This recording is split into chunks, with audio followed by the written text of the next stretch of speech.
I'm delighted to welcome two Credlins, fresh off the floor of the Senate, Pauline Hanson. Pauline, how are you? Rowan, I'm very well, thank you. OK, so fill us in. What's just happened on the Senate there?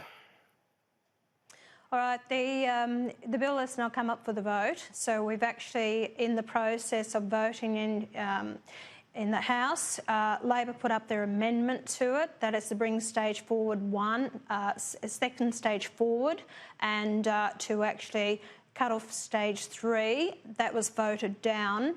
Now the Greens are putting up their amendments at the moment, which they're not getting their amendments up. Once it goes through that page, that stage, the committee stage, then it'll actually go to the final vote in the chamber. So you're expecting the tax cuts to be passed? At any moment. You could be pulled away at any moment. So thank you for being here. So I'll ask you, this is the tax cuts. Everyone is expecting them to go through this evening. Let me just quickly ask you, so how will you vote? Well, I voted in favour of the Labor's amendments to actually bring forward stage 2 immediately, and so people can get that tax relief. I'm all for stages 1 and 2, and I believe that Australians do need tax relief. I think our tax system is broken. I think it's an unfair tax system, and it does need to be looked at. When you look at the 3 stages, especially that of the third stage, to actually drop the tax rate between 120,000 and take it up to 200,000, and to reduce it from 32.5 cents in the dollar to 30 cents in the dollar. Can we afford it? That's what I'm asking. That's the 95 billion it's going to cost the economy. And I'm sort of questioning, Rowan, I would like to see that money, if we can afford to take it out of the budget, the revenue, I'd like to see that money put into infrastructure projects that we have for the long term. I see these tax cuts as basically a sugar hit, and people will get their $1,000 or their bit of extra money. It will go to paying escalating power prices that have risen to 117% in the last 10 years. A lot of the money, if people have got money left over, it will basically go and buying foreign furniture or Chinese TVs or white goods. So the money's going to leave the country. So put it into infrastructure projects, as I've said, coal-fired power stations that we have. No one can take that away from us. Future governments can't can increase the taxes again at any time. Any incoming government, we don't know the state of the economy in 4 or 5 years down the track, or 5 to 6 years down the track when their third stage comes in. And I'm sort of saying, hey, we've got a debt out there approaching $600 billion. Let's be careful about it. So anyway, Pauline, that's my approach. Yep. So, Pauline, did you overreach? Because you were straight after the election, you were saying you're not going to go past the tax cuts unless, and you called for the Bradfield scheme, a coal-fired power station, and various things that you wanted.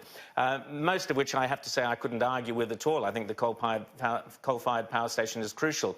The Bradfield scheme is a much bigger project, a great idea. But did you overreach? Did you go too far? Because we have Jackie Lambie, who stuck out a hand for 157 million, which sounds like an awful lot of money. Would that have built a coal-fired power station? Why'd she get the money and you didn't? How does it go down to Tasmania and doesn't go to Queensland? Because they didn't add our votes. They actually got the 3 together, Jackie Lambie and the Central Alliance. They've done a deal with the government to do with gas. And, of course, Cory Bernardi was always going to vote with them. So, anyway, they got them on side to actually do that deal. But regardless of the deal, it was never any negotiations, because Matisse Cormann never came to me to discuss about negotiations whatsoever. But I've put on the table, and I've been arguing with them for quite some time now, about we actually need to water Australia. We need to put the infrastructure into place, because when drought happens, we're paying out millions of dollars to farmers. We're propping them up, and so could you think the Australian people. Do you think you'd have been more successful if you'd gone in smaller and maybe just said, give us the coal-fired power station and leave it at that? Would that have been possibly a better approach? Who knows? Rowan, I honestly, I wasn't expecting to get the 3. I said, these are my main ticket items that I'll be fighting for in this term of parliament that I'm in here. And I'll go over it again. Coal-fired power station, reduce the power prices, Bradfield scheme, water security for the country, and the family law. That needs to be addressed. The 157 million that appears to have been, looks like being handed possibly to Jackie Lambie to pay off social housing debt, and whatever promises or commitments have been made to the Central Alliance, who haven't really said what they're getting, but there's talk of upsetting the gas companies and getting some kind of gas reservation, I guess is what they're talking about there. What do you know of those plans or those commitments? Have you heard anything about those? No, I haven't heard anything about it, and they won't release the paperwork which the Greens have been asking for, and the Labor Party on the floor of Parliament today. So they won't release those plans or statements from the government or deals that have been done. It wasn't about doing deals. I've looked at this strategically, and as a businesswoman that I have been most of my life, it doesn't sound, sound to me. As I said, we don't know what the economy is going to be like in 5 to 6 years' time to bring in these tax cuts. We rely on taxes to run the country. Now, the government, since they've been in, have run on a bill of around about $300 billion. So they've actually outspent more than what they've got coming in revenue. So to cut $158 billion out of the revenue stream, it beggars to think what is going to happen. Well, we shall see. Tax cuts are going to people. Yeah, I know. Yeah, well, we shall see. We're hearing that welfare tax cuts are going to go through, so let's see what happens there. You mentioned Cory Bernardi. Now, the news today, Pauline, is that he's going to hand his seat back to the Liberal Party at some point during the next term, before the next election. Now, tell me, during the Turnbull years, we had basically Conservatives left the Liberal Party and either went to your party, 1 million or so went to One Nation, a lot went to the Australian Conservatives. There was fear that that would split the Conservative vote during the election. Tell us your thoughts on Cory Bernardi's decision. Is this good for One Nation? Is this going to be more people coming over to One Nation because the Australian Conservatives option has gone, or something else might come in its place? Or is it bad news for One Nation because it suggests that people are flocking back to the Liberal Party under Scott Morrison, and maybe that kind of conservative right-wing era is diminished? Which is it? No, it isn't. Cory Bernardi has made a political decision with this. He knows that he will struggle to win his seat at the next election. I don't believe he thought his time was up in politics, but at the last election in the state, he only pulled about 1.1% of a quota. So he was nowhere near winning the seat. He polled, I think, percentage-wise, under 1% in the whole election, right across the whole country. So he thought he would do far better than what he did. So he sees the writing on the wall. So now he'll stick with the Libs till the very last few months of the Parliament sitting. That's my belief, unless he's offered another job, that he'll leave Parliament and hand the seat across, or whether a deal has been done with the Libs that they'll give him a posting somewhere to get his seat back. But that's how I see the writing on the wall. And is it good news for One Nation that Australian Conservatives have gone, or bad news for One Nation? Does it suggest people are returning to the Libs? No, look, we've put our policies out. People are very disgruntled with it. If you look at our figures in the last election that we just held, we've actually increased our Senate vote by around about 34%. Our lower house vote, we increased it by 150% right across the nation. We only stood in 59 seats of the 151. So we have increased our vote tremendously. People are looking at One Nation based on our policies, the objectives that I stand for. They're looking to cast a vote elsewhere, as they did in the last election. And, of course, I had a fantastic candidate in Jennifer Game that stood for the seat in South Australia for the Senate. And what we did in the 4 states, we actually came within contention of winning the last seat, the 6th seat in 4 states. And in Victoria, it came down to we came 8th for a Senate position in Victoria. And in Queensland, we won that Senate seat and we got up to number 4 position. So we've done extremely well. But the reason that people cast their vote towards the coalition is they just clearly didn't want Bill Shorten. They didn't want Labor under Bill Shorten. And I say that Scott Morrison is really the Steven Bradbury of politics, that he only came through and over the line because everyone fell over.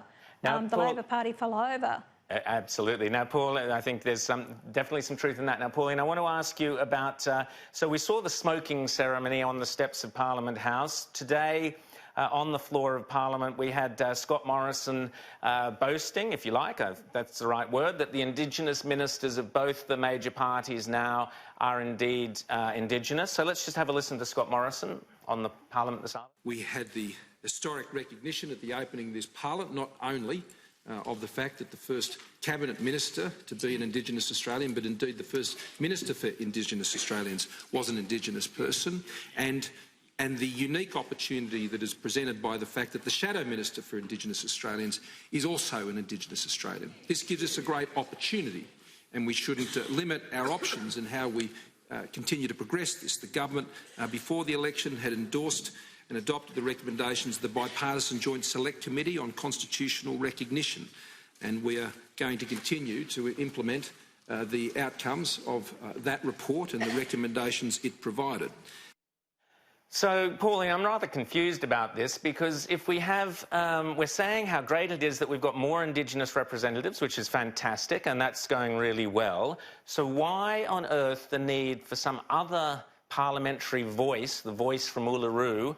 Why do we need it if we're saying how well we are doing within the parliamentary system?